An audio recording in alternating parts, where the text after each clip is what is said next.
I woke up from emergency surgery to find my credit card had been maxed out at an ultra-exclusive luxury resort in Maui. While I was fighting for my life, my son was funding high-end boutique shopping sprees for his ungrateful family. Hi, everyone. My name is Barbara, and I'm 72 years old. Before I tell you what I did next, I'd love to know, where are you watching this from? Drop a comment and let me know where you're listening from and what time it is for you right now. I'd love to know who's part of our community. It all began on a freezing Tuesday morning in March, right inside my home in Chicago. I've never been one to complain or run to the doctor for every little ache, but that morning, a sudden, blinding agony collapsed me onto the kitchen floor. My gallbladder was failing. By the time the ambulance rushed me into the emergency ward at Northwestern Memorial Hospital, my vision was blurring from the intensity of the pain. The doctor's expression was grim. My system was on the verge of septic shock. I needed emergency surgery immediately, or I wouldn't survive the night. I was terrified. I gave the triage nurse my son Caleb's number as my primary emergency contact, praying he would arrive to stand by me. An hour later, Caleb walked into the room with his wife Kayla trailing a few steps behind. There was no rush of panic in their steps, no tears, and no genuine concern. Instead, Kayla looked around the white room with crossed arms, her face tightened in a look of profound irritation, as if my brush with death was nothing more than an inconvenient disruption to her weekly schedule. The emergency room filled my senses with the smell of cold, sterile ozone and metallic antiseptic, masked by a heavy transactional quiet when Kayla whispered to my son. She wasn't asking the surgeon about my survival rates or the risks of the anesthesia. She was asking exactly how long this delay would take. Caleb stepped closer to my gurney as the medical team began hooking up my pre-op sedatives. He squeezed my hand, putting on a calm, reassuring smile for the passing nurses. He told me to relax.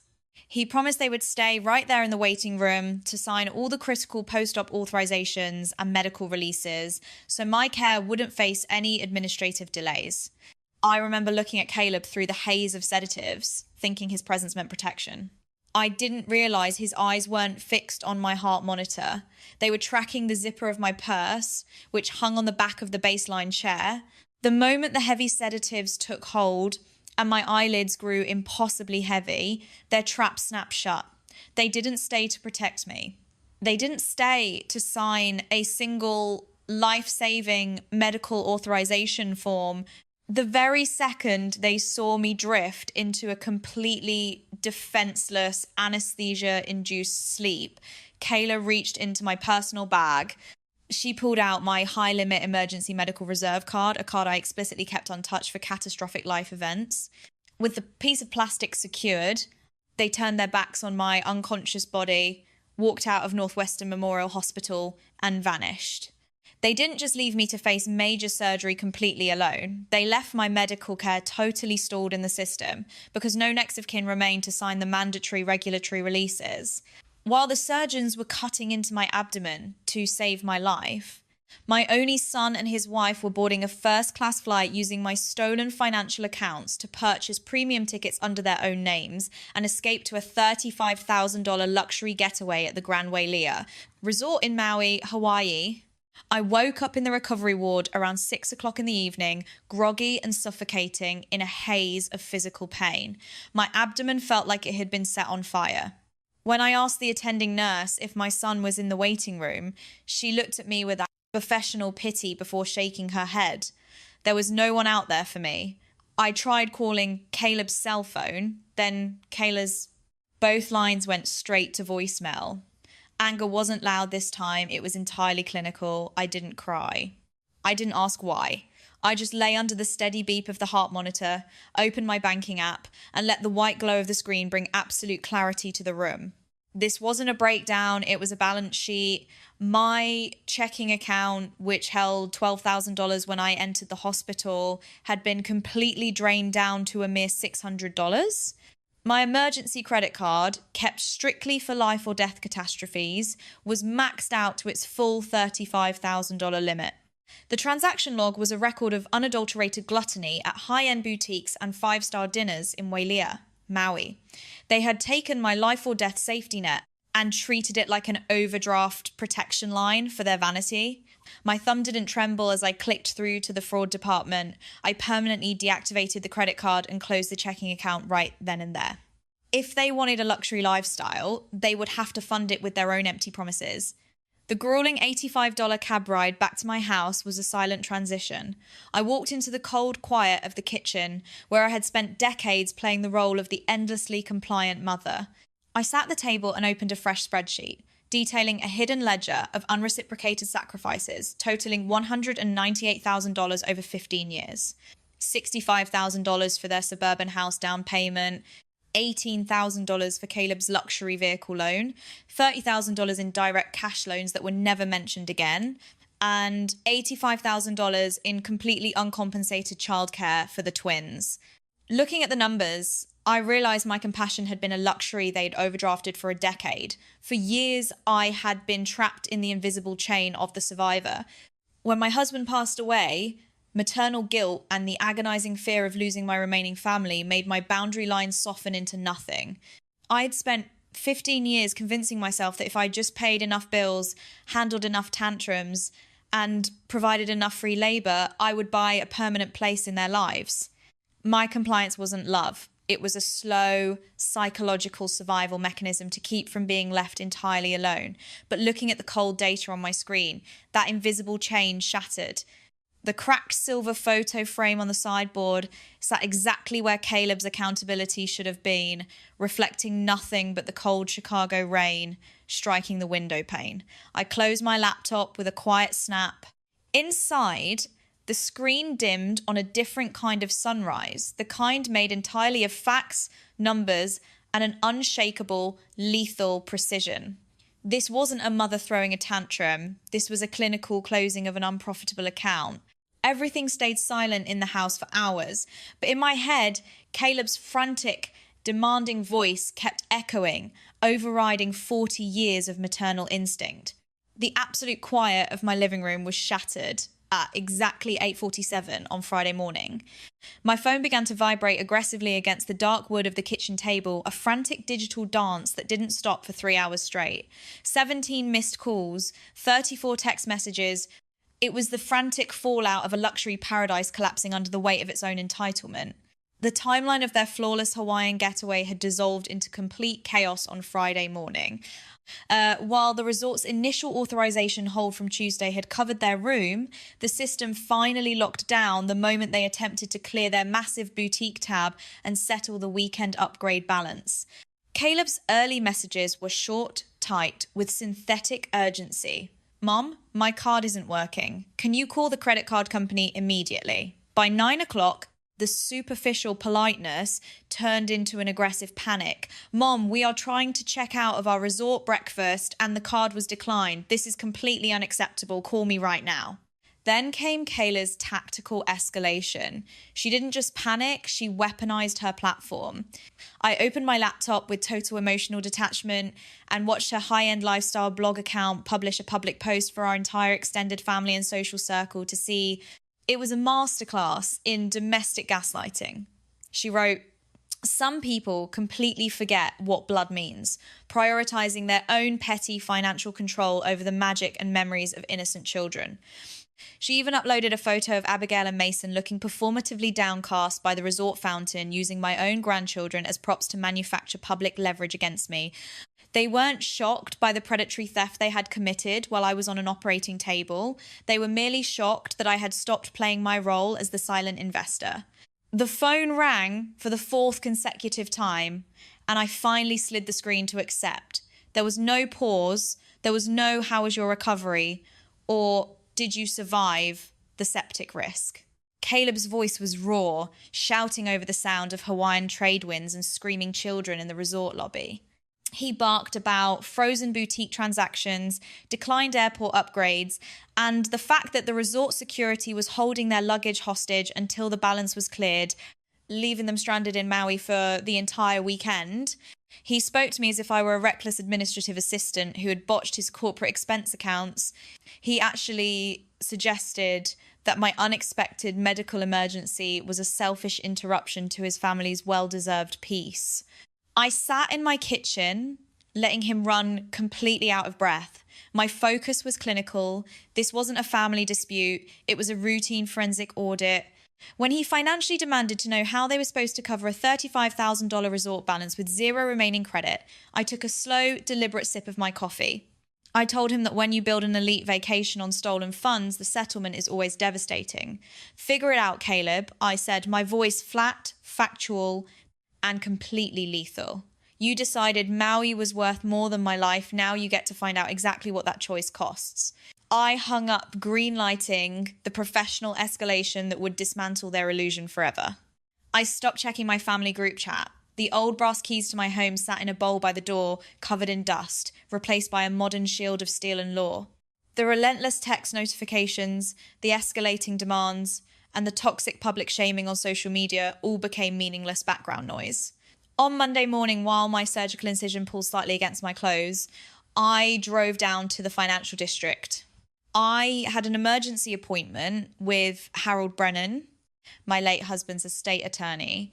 His office was a quiet sanctuary of dark mahogany and leather, a place where family legacies were either secured or dismantled with the cold stroke of a fountain pen. Harold looked at me with a profound, quiet sorrow when he saw me wincing as I sat down. He was a grandfather himself, a man who understood that the foundation of any family contract is mutual respect, not unchecked entitlement. I didn't spend a single second crying or asking for sympathy. I simply laid out the evidence on his desk. The Northwestern Memorial Hospital discharge papers, the emergency room logs showing exactly when Caleb left, and the printed credit card statements totaling $35,000 in unauthorized Hawaiian boutique charges. I told Harold that the subscription was cancelled. My compassion had reached its maximum overdraft limit. I instructed Harold to execute a completely new living trust agreement immediately. I wanted Caleb legally removed as the beneficiary of every single asset I possessed. The 2-story brick house, the equity accumulated over 40 years, my personal savings accounts, and my late husband's pension benefits, all of it was to be stripped from his future. This wasn't an act of emotional revenge. It was a necessary corporate restructuring of my life. If Caleb viewed his mother as nothing more than a non-performing asset to be liquidated for his luxury vacations, he no longer had a right to inherit the firm. Harold saw the cold, unyielding clarity in my eyes and didn't offer a single argument about reconciliation. He silently drafted the new documents. My entire estate was repositioned to be split equally between 3 local organisations that actually understood the value of shelter and care: the local children's hospital, the women's shelter, and the Animal Rescue Foundation. I signed my name with absolute precision, and 2 of Harold's senior staff members stepped forward to witness and notarise the document. It was legal, binding, and entirely irrevocable, locking my assets in the trust before the flight from Maui could even touch the Chicago tarmac. By 2 o'clock that afternoon, I was back at my house, watching a professional locksmith unscrew the old cylinders from my front and back doors. The physical act of removing Caleb's access was deeply therapeutic. Every turn of the screwdriver felt like a small, quiet revolution. For years, Caleb had used his role as an emergency contact as psychological leverage, a constant reminder that I supposedly needed his supervision. Not anymore. I paid the locksmith in full using a brand new checking account. As I turned the heavy new keys in the brass deadbolt, I vowed that my home would never again be treated as an unsecured asset for people who left me to die. 2 days after the new deadbolts were secured on my doors, Harold Brennan contacted me with an urgent update that completely recontextualized the entire betrayal. Until that moment, I had assumed Caleb and Kayla had simply used digital autofill data stored on a laptop from a past birthday transaction. But the cold, clinical reality, uncovered by Harold's forensic investigation, stripped away every remaining layer of family illusion. It proved that my presence in their lives wasn't just undervalued, it was systematically preyed upon. Harold had initiated a formal compliance audit with Northwestern Memorial Hospital Security Division and my credit card company's fraud unit. The evidence they pulled from the hospital's closed-circuit cameras was devastating. The footage showed that while I was being prepped for surgery, heavily sedated and entirely defenseless, Kayla hadn't been waiting anxiously in the corridor. She had quietly slipped back into my curtained cubicle. While my eyes were closed and my heart rate was monitored by machines, her fingers actively looted my purse, pulling out the physical emergency card along with my debit card, which had my online banking, PIN, family shared and stored in my wallet. But the deception cut far deeper than a physical theft. Harold laid out the verified signature audits for the hospital's mandatory admission and financial responsibility forms. My signature had been crudely scribbled by Kayla's hand while I was completely unconscious under pre-op sedatives, falsely indicating that I had authorized them to manage my expenses and access my personal accounts. I kept wondering what I did wrong as a mother. But looking at the forged signature, I realized this was never about an impulsive trip to Hawaii. It was a calculated predation. The forensic accounting split the ultimate layer of their domestic facade wide open. The $35,000 charged at those high-end Walia boutiques hadn't been an act of reckless, impulsive vacation shopping to show off on social media. Kayla wasn't buying designer dresses to look wealthy for her lifestyle blog. She was frantically liquidating my credit line into high-value luxury merchandise that could be instantly resold for untraceable cash. She was running a desperate, hidden deficit operation. Kayla had accumulated an enormous pool of predatory online trading debts, a financial black hole that Caleb's standard corporate manager salary could no longer conceal from the banks. They were facing immediate structural ruin at home, and they had chosen my medical crisis as the exact window to execute their financial bailout. They didn't just abandon me to have fun in the sun. They actively gambled with my survival to balance their own fraudulent ledgers. Calm, factual, and lethal, the documentation sat on my desk, removing any lingering trace of maternal hesitation. This wasn't a family disagreement over an expensive vacation anymore. It was an uncovered crime network operating under the guise of my own last name. My son and his wife had looked at my failing health, not with fear of losing me, but as a perfect, unmonitored window to liquidate my remaining assets. They had treated my emergency surgery as an untraceable cash cow, completely oblivious to the fact that every single line of data they generated was cementing their own legal destruction. Winter had settled into Chicago, blanketing the streets in a cold, unforgiving grey slush. But inside my home, the anger had long since burned out, leaving behind a quiet, crystal clear landscape of absolute indifference. 4 months had passed since my emergency surgery. 4 months of complete, unbroken silence from my son and his family. I stopped checking our shared digital feeds, letting their frantic demands fade into meaninglessness. Then, on a freezing afternoon, a soft, heavy, hesitant knock sounded at my front door. I walked over, looked through the peephole, and saw Caleb. He was standing completely alone on the porch, under a biting wind. The unyielding corporate arrogance that used to define his posture had vanished entirely. His expensive coat was wrinkled, his face was hollowed out by an exhausted defeat, and his shoulders were slumped as if he were carrying the weight of a collapsing world. I cracked the door open, keeping the heavy steel security chain firmly engaged. He looked at me, his eyes rimmed with red, his breath misting in the freezing air, smelling of stale tobacco and desperate rain. He didn't ask how my surgical incision had healed. He didn't ask if I'd survived the threat of sepsis. He immediately broke down, his voice cracking as he began listing his own structural ruin. Caleb confessed that Kayla had completely abandoned him 3 weeks prior, liquidating their joint accounts and taking the twins to her parents' house the exact moment their hollow domestic illusion fell apart. The credit card fraud investigation had triggered a compliance audit by the Maui resort, which was forwarded directly to his corporate headquarters. Because the resort happened to be hosting his company's high-profile regional convention, the fallout was instantaneous and public. Following a grueling 3-month corporate compliance investigation, Caleb was officially terminated for severe ethics violations.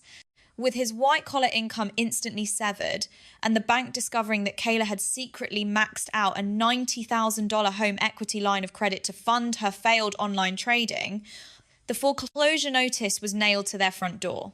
He begged me for $90,000 to stop the foreclosure, pleading for me to be a mother one last time and save his family from the street. Watching him shatter on my doorstep, I felt a deep, detached sorrow, but absolutely zero guilt. This was the ultimate collapse of the illusion of power from an empty wallet. Caleb and Kayla had spent years existing entirely in the superficial realm of having the luxury cars, having the high-end resort upgrades, having the curated applause of an online lifestyle blog. They had built an artificial identity of status and wealth, completely forgetting the realm of being. They lacked character, internal strength, and genuine humanity. Their entire elite lifestyle was merely rented, funded entirely by liquidating a mother's lifelong savings and exploiting her uncompensated labor. They mistook my quiet compliance for their own structural power. The exact second that financial lifeline was permanently severed, their entire household crumpled because it possessed no authentic foundation. Caleb wasn't on my porch because he suddenly realized he had hurt his mother. He was there because his primary source of capital had dried up and he desperately needed another bailout. I didn't yell at him. I didn't lecture him on the forgery or the calculated predation that occurred while I was unconscious in the emergency room. I simply reached into my leather folder, pulled out a certified copy of my newly executed irrevocable trust deed, and slid the white sheets of paper through the narrow gap of the door. I told him calmly that there was nothing left for him to take from me, as my entire estate had been legally reassigned to charity 4 months ago. The house, the savings, and the pension would go to people who actually understood the value of care. Your free ride is behind the wood. I heard the useless, desperate jiggle of his old key against the deadbolt, followed by the sound of his weeping before his footsteps finally retreated into the quiet rain. I didn't go back to the door. Life moved forward smoothly on my own terms, filled with a serene, unshakable peace. I joined a senior fitness group at the community centre, sharing laughter with women who valued me simply for who I was, not what I could provide. Every Tuesday afternoon, I volunteered at the local library's reading programme, watching the faces of preschoolers light up with genuine wonder and joy as I read stories to them. I also dedicated my time to the local women's shelter, converting my decades of administrative expertise into actionable strategy for survivors breaking their own cycles of dependency. What most people misunderstand about family is that blood is merely biology. It is not an automatic license to exploit, drain, or abandon. Forgiving someone does not mean giving them a key back into your sanctuary. You can love your children from behind an unyielding boundary, knowing that your self-respect is the only legacy truly worth saving. For 72 years, I lived under the suffocating assumption that maternal love required complete self-erasure, that being a good mother meant absorbing toxicity to maintain a superficial domestic harmony. But true victory isn't about the destruction of your abusers. It is about reaching a state of absolute peace where their manipulation no longer has any power over your life. The surgical scar on my abdomen has completely healed, and the space in my heart is healing with a quiet, independent strength. For the first time in my 73 years, I am living entirely for myself. If you find yourself in a similar situation, carrying the crushing weight of familial expectation and emotional manipulation, remember that your compassion is a luxury and you have every right to revoke access to those who continuously overdraft it. Forgiveness isn't always for the other person. Sometimes it's the only way to set yourself free. If this story helped you realize your own worth and the power of setting boundaries, hit that subscribe button, share this video with someone who needs to break their own invisible chains, and drop your thoughts below. Let's protect our peace together.